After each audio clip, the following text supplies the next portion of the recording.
हेल्थवादी प्रस्तुत करता है भारत निर्माण कॉन्क्लेव 2026 और आज का ये जो पहला सेशन है वो बहुत रोचक होने वाला है क्योंकि हम यहाँ पर केवल राष्ट्रवाद की बात नहीं करेंगे बल्कि राष्ट्रवाद की रीढ़ धर्म और आध्यात्म की भी बात करेंगे।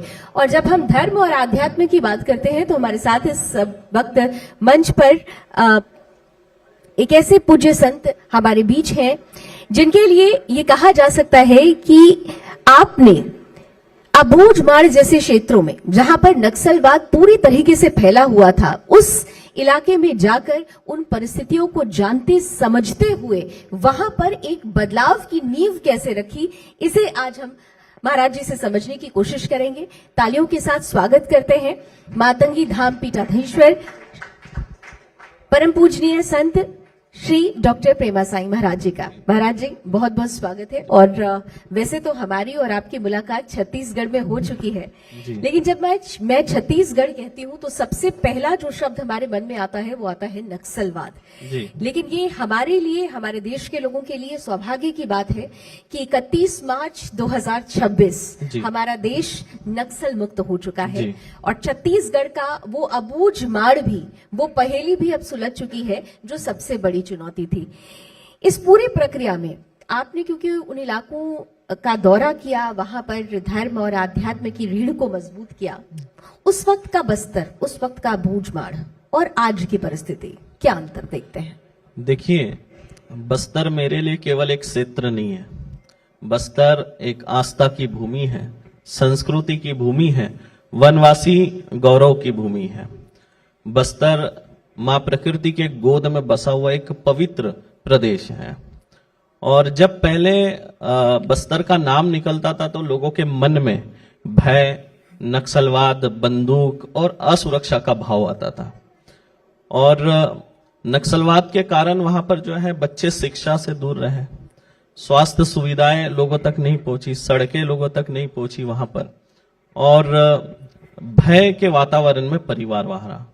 वहां के भोले भाले वनवासी भाई बहन और माताओं ने अनेक वर्षों तक भय के वातावरण में अपना जीवन व्यतीत किया और वहां के जंगल राज को उन लोगों ने सहा। लेकिन आज वहां की परिस्थिति बदल रही है। आज वहां पर स्कूल पहुंच रही है, सड़कें पहुंच रहे हैं, स्वास्थ्य सुविधाएं पहुंच रही है और लोगों का जीवन जो है सामान्य बन रहा है। ये एक बदलती तस्वीर है। अभी आप जब वहां जाते थे तो वो सबसे पहली चुनौती आपको क्या नजर आती थी?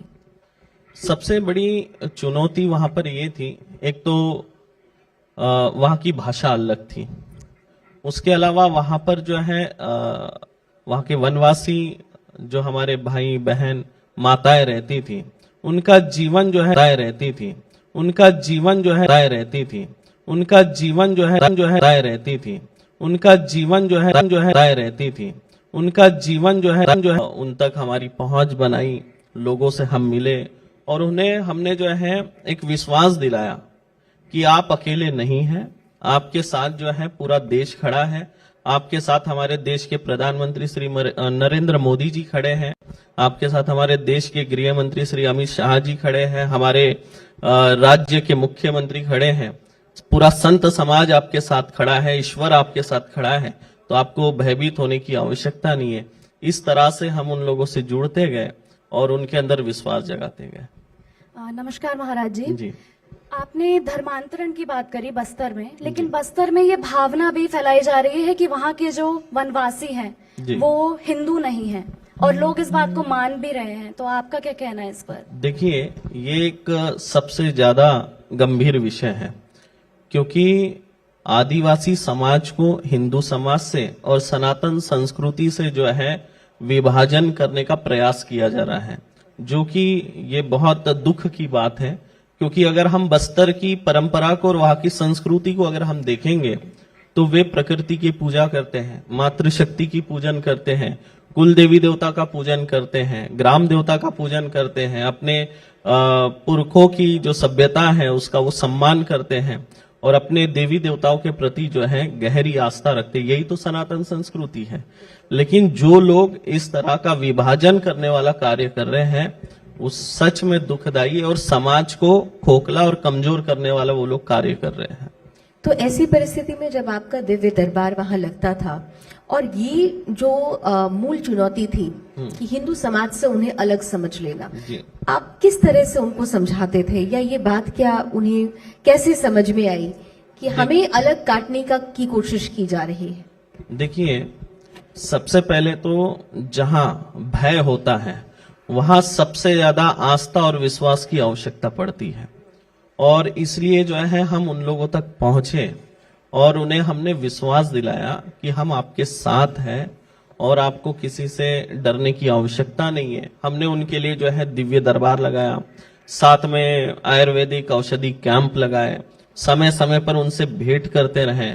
जब भी उन्हें कोई आवश्यकता होती थी किसी भी प्रकार की, तो हम उनके लिए हमेशा सदैव खड़े रहे, और इस तरह से उनके मन में जो है विश्वास जागा और थोड़ा थोड़ा विश्वास होने लगा। फिर बस्तर के अलग अलग क्षेत्रों में हम दिव्य दरबार लगाने लगे, और दरबार में फिर उसका असर दिखने लगा, क्योंकि हजारों की संख्या में बस्तर जैसे क्षेत्रों में भक्तजनों का उपस्थित होना ये कोई आम बात नहीं थी। और एक ऐतिहासिक दिव्य दरबार नारायणपुर में हमारा हुआ, जहां पर कम से कम 40,000 की संख्या में लोग उपस्थित हुए थे, जो कि ऐतिहासिक रहा नारायणपुर के इतिहास में। जी, लेकिन महाराज जी, आप छत्तीसगढ़ में धर्मांतरण रोकने के अभी बहुत प्रयास कर रहे हैं, इस विषय को कैसे देखते हैं आप? देखिए, धर्मांतरण जो है ना बहुत ही संवेदनशील विषय है, क्योंकि देखिए हर व्यक्ति को जो है स्वतंत्रता है कि वो अपने श्रद्धा अनुसार जो है भक्ति मार्ग को चुन सकता है। फिर वो कोई भी समाज में हो सकता है, लेकिन किसी को बैला फुसलाकर, लालच देकर, डरा धमकाकर, झाड़ फूक के नाम पर, रोग दूर करने के नाम पर, विवाह कराने के नाम पर, घर बना के देने के नाम पर जो है लालच देकर, किसी को डरा कर, बैला फुसलाकर धर्म परिवर्तन कराते, तो ये गलत है। और हम हर उस परिवार का मतलब सम्मान करते हैं जो अपने स्व इच्छा से वापस अपने मूल संस्कृति से जुड़ना चाहता है। हम उनका सम्मान करते हैं और पूरी वैदिक पद्धति से उनका स्वागत, सत्कार, पूजन, अनुष्ठान करके उनकी घर वापसी कराते। और घर वापसी भी हम कोई जबरदस्ती नहीं कराते कि आपको आना है, हम उन्हें समझाते हैं कि आपकी मूल संस्कृति क्या है। आपके पूर्वजों ने अपने सनातन धर्म की रक्षा हेतु अपने प्राणों की आहुति दे दी, तो हम उन्हें समझाते हैं। और जब उन्हें पता चलता है कि नहीं, हमारे पूर्वजों ने इतना बलिदान दिया है और हम कहीं ना कहीं गलत कर रहे हैं, उनकी अंतरात्मा जब जागती है तो वो स्वतः होकर आ जाते हैं। आपने एक बड़ी अच्छी बात अभी कही थी थोड़ी देर पहले कि जहां भय होता है वहां आस्था ज्यादा जरूरी होती है। मुझे लगता है कि इन इलाकों में भय दिखाकर अंधविश्वास के माध्यम से इन्हें अपने जद में करने की कोशिश की गई थी, लेकिन अब क्योंकि आस्था बड़ी बलवान होती है और उसका एक परिवर्तन हम देख भी रहे हैं। यहाँ पर एक बड़ी महत्वपूर्ण चीज मैं आपसे समझना चाहूंगी कि आपने कहा कि आपने बहुत सारे ऐसे परिवार हैं जिन्होंने घर वापसी की है, कुल कितने परिवार होंगे? देखिए, मेरे लिए जो है परिवार कितने हमने वापसी किए वो हमारे लिए महत्वपूर्ण नहीं है। हमारे लिए अगर एक व्यक्ति भी अगर घर वापसी करता है, अपने मूल संस्कृति से जुड़ता है, सनातन परंपरा से जुड़ता है, तो वह हमारे लिए लाखों के बराबर है। तो हम संख्या पे ध्यान नहीं देते, हमारे लिए वो हर एक व्यक्ति महत्वपूर्ण है जो अपनी मूल संस्कृति से दूर हो गया है और वो वापस आए। और वैसे इस बात से मुझे लगता है श्रुति, जो हम डिस्कस कर रहे थे, आप जब यहाँ कुछ बोल रहे हैं और ये सच बोल रहे हैं, तो बहुत सारे ऐसे लोग हैं जिनको इस वक्त मिर्ची लग रही होगी। जी बिल्कुल, बिल्कुल मिर्ची लग रही है। और जब हम इस तरह का कार्य करते हैं तो कई बार धमकी भी आती है, रोकने का प्रयास भी किया जाता है, लेकिन हम हमारा कार्य कर रहे हैं ऐसा। महाराज जी, मातंगी धाम में माँ बगलामुखी माता का मिर्ची हवन होता है, तो इस मिर्ची हवन का क्या महत्व है और देश में ये कहाँ कहाँ होता है? देखिए, बगलामुखी महायज्ञ जो है उसमें माँ बगलामुखी की आराधना की जाती है, उनका अनुष्ठान किया जाता है। और माँ बगलामुखी के अनुष्ठान में बिना मिर्ची की आहुति, उनका अनुष्ठान पूजन जो है अधूरा है। और लाल मिर्ची जो है वाहक का काम करती है, हमारी जो मनोकामना है वो माँ तक पहुंचाने का काम करती है। तो माँ बगलामुखी यज्ञ जो है शत्रुओं से मुक्ति, संकटों से मुक्ति, कोर्ट कचहरी विवाद चल रहा हो उससे मुक्ति, और जीवन सुख में बने, और जितने भी गुप्त शत्रु हैं या प्रत्यक्ष शत्रु हैं उनसे मुक्ति मिल सके। और ये जो यज्ञ है वैसे कांगड़ा में होता है, नलखेड़ा में होता है, और माँ मातंगी दिव्य धाम में होता है।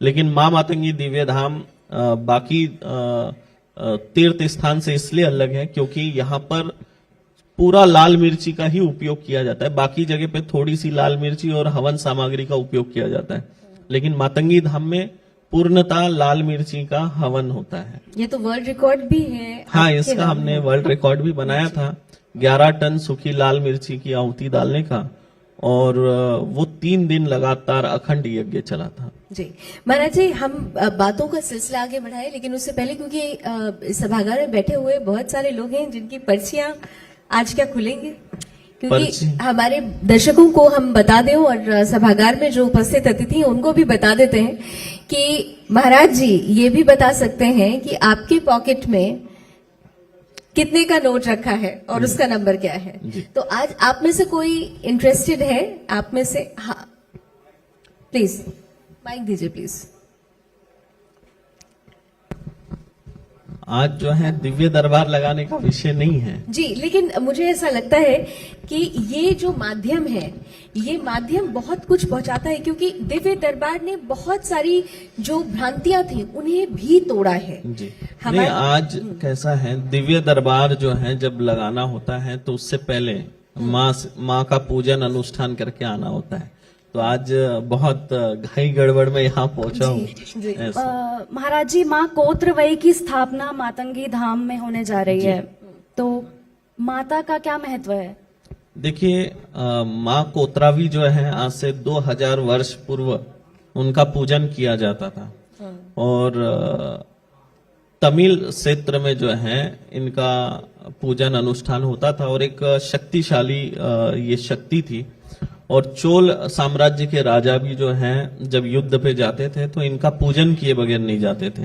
जनजाति समाज के लोग भी जो है माँ कोत्रावी का पूजन करते थे, लेकिन समय के साथ धीरे धीरे जो माता रानी का अस्तित्व है वो लुप्त होता चला गया और वो इतिहास में समा गई। लेकिन माँ कोत्रावी के आशीर्वाद से राजनीतिक करियर स्थिर रहता है, जन विरोध दूर होता है, संगठन शक्ति प्राप्त होती है और निर्णय लेने की क्षमता मजबूत करती है। जिसके ऊपर माँ कोत्रावी का आशीर्वाद होता है वो उस व्यक्ति का राजनीतिक करियर जो है स्थिर रहता है, कभी उतार चढ़ाव नहीं आता है और उनकी कृपा से आगे बढ़ता जाता है। और माँ कोत्रावी स्वयं इच्छा से माँ मातंगी दिव्य धाम में विराजमान हो रही है। पहले हमारा उड़ीसा धाम में एक मंदिर बन रहा था, वहां पर जो स्तंभ बन रहा था, तो हमने सोचा कि इस स्तंभ को थोड़ा आकर्षक बनाया जाए, क्योंकि पूरा स्टोन का मंदिर बन रहा है। तो हमने 2 प्रतिमा जो है स्तंभ में रखने का सोचा था।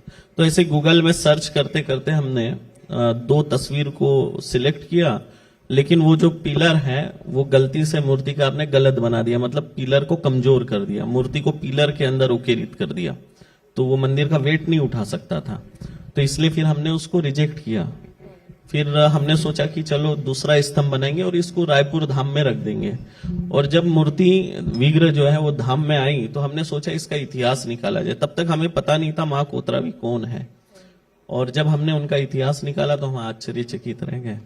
और आज 2000 वर्ष बाद भारत में ये पहला मंदिर होगा कलयुग का, क्योंकि पहले का तो मंदिर सब उद्ध्वस्त हो गया। आपने उस मूल के तरफ आपने संकेत दिया है। वाकई हमारी संस्कृति को, हमारी परंपरा को और हमारी आस्था को हमेशा से चोट पहुंचाई गई है, और उस आस्था के पुनर्जागरण के लिए, पुनरुत्थान के लिए जो जिजीविषा चाहिए वो मातंगी धाम का हर एक सदस्य माँ के आशीर्वाद से ये प्रस्तुत कर रहा है। एक बड़ी बात, जब हम इस कार्यक्रम के बारे में पढ़ रहे थे तो मैंने कहीं पढ़ा था कि आपका, जब आप ऐसे इलाकों में पहुंचते थे जहां सबसे ज्यादा धर्मांतरण हुआ था, वहां पहुंचने पर बहुत सारे लोग स्वीकार नहीं करते थे जी। वो चुनौती आपके साथ रहती थी। तो वो जो अस्वीकार्यता को स्वीकार्यता में बदलने की जो परिस्थिति हुई वो किस तरीके से आगे बढ़ी? देखिए, वो एक बात कहते हैं ना, चमत्कार को नमस्कार। तो माँ मातंगी दिव्य धाम में इतनी शक्ति है, जहां जहां दिव्य दरबार लगता गया लोगों के जीवन में जो दुख थे, कष्ट थे, वो दूर होते चले गए। लोगों की जो मनोकामनाएं थी वो पूरी होती गई। एक बार दरबार में आने मात्र से शरीर में जो पीड़ा थी, रोग था, जीवन में संकट था, नौकरी नहीं लग रही थी, जो भी भौतिक जीवन के दुख थे उनसे मुक्ति मिलने लगी। जब उनको खुद को अच्छा लगने लगा तो उन लोगों ने जो है मातंगी धाम को स्वीकार किया, मातंगी धाम से जुड़े। और कुछ लोग तो ऐसे थे जो कि ईसाई धर्म अपना चुके थे और वो खुद मंच पर आकर बोलते थे कि गुरुजी मुझे वापस आना है, अपने धर्म से जुड़ना है, सनातन धर्म में वापस आना है। तो ये प्रभाव रहा और माँ के आशीर्वाद से सब संभव रहा। एक बड़ा महत्वपूर्ण सवाल, मैं श्रुति एक सवाल करना चाहती हूँ, क्योंकि जब आपने ये बात कही कि बहुत सारे ऐसे लोग जो कि ईसाई मिशनरी का शिकार हो चुके थे, चंगाई सभाएं लगती थी वहां जी। पर। चंगाई सभा और दिव्य दरबार, एक तरफ आस्था एक तरफ अंधविश्वास, ये कितनी बड़ी चुनौती थी?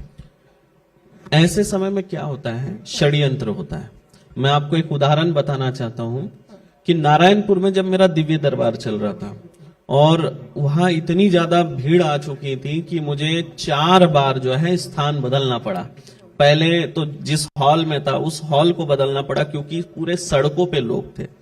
फिर बाजू में एक टेंट बना था होटल के बाहर ही, मैं उस टेंट में आके बैठा तो इतनी ज्यादा वहां पे भीड़ बढ़ गई कि पूरा दोनों तरफ का सड़क जाम हो गया, कम से कम 300 मीटर तक।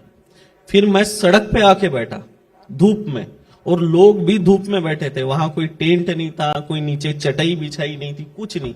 लोग धूप में सड़क पर बैठकर दिव्य दरबार देख रहे थे और वहां पे मैं भी सड़क पर बैठकर पर्चा लिख रहा था। ये शायद पहली बार ऐसा कोई दिव्य दरबार वाला महाराज होगा जो सड़क पे बैठ के पर्चा लिख रहा था। लेकिन उस दौरान षड्यंत्र ऐसा हुआ कि जैसे चंगाई सभा लगती और ये जो धर्म विरोधी लोग हैं, ये लोग कुछ अपने प्लांटेड लोग भी बेचते थे। अब जैसे मैं अंदर मिलने जा रहा था कि सांसद आए थे, उनसे मैं मिलने जा रहा था तो एक लेडीज ने क्या किया, मेरे सामने एक लेडीज कांस्टेबल थी जो रास्ता क्लीन कर रही थी सामने, तो उसकी ओढ़नी पकड़ के खींच रही थी। जब मैंने ऐसे पीछे पलट के देखा तो पूरी ताकत से उसकी ओढ़नी पकड़ के नीचे बैठ गई और उस महिला कांस्टेबल ने भी अपनी जो है ओढ़नी जोर से खींचकर उससे छुड़ाया और ये सब लोग देख रहे थे। मतलब इससे क्या संदेश फैलता कि महाराज जी के दिव्य दरबार में महिला कांस्टेबल के साथ छेड़खानी की गई। मतलब इस तरह का एक वातावरण बनाने का प्रयास। उसके बाद देखे कि इससे कुछ नहीं हुआ तो दूसरे दिन उन्होंने क्या किया, वहां पे मधुमक्खी का छत्ता था, उस पे उन्होंने पत्थर मारा। लेकिन मां का चमत्कार वहां पे हजारों लोगों ने देखा और आज भी उसका वीडियो हमारे सोशल मीडिया पे पड़ा है। मधुमक्खी उड़ी जरूर, हजारों मधुमक्खियां, लेकिन जैसे ही वो एक 10-12 फीट पे आती थी अपने आप बेहोश होकर नीचे गिर जाती थी। हजारों मधुमक्खियां और हजारों लोग, एक को भी मधुमक्खी का डंक नहीं पड़ा और हजारों मधुमक्खियां नीचे पड़ी हुई थी। माँ का आशीर्वाद था। माँ का आशीर्वाद हाँ। है। इस तरह के षड्यंत्र होते हैं और बहुत बड़ा चैलेंज होता है। और जहां पे मेरा दिव्य दरबार लगा था वो वही क्षेत्र था जहां सबसे ज्यादा धर्मांतरण हो रहा था और कई चर्च भी वहां बने हुए थे। जी महाराज जी, आपने इतना काम किया है, सनातन धर्म की दृष्टि से देखें, धर्मांतरण करवा आपने उस पर काम किया, चुनौतियां भी आपके सामने आई, लेकिन अब आगे क्या, आगे क्या क्या करने वाले हैं आप? अभी देखिए हम वहां पर जो है लोगों से जुड़ेंगे, केवल दिव्य दरबार नहीं, वहां के बच्चों के शिक्षा के ऊपर ध्यान दिया जाएगा, सामाजिक विषयों पे ध्यान दिया जाएगा और उनके स्वास्थ्य सुविधाओं के ऊपर ध्यान दिया जाएगा। बिल्कुल। और हम उम्मीद करते हैं कि एक बहुत दिव्य तस्वीर हमारे बीच हो। बहुत बहुत धन्यवाद महाराज जी इस महत्वपूर्ण सेशन के लिए। और अब क्योंकि हमारे बीच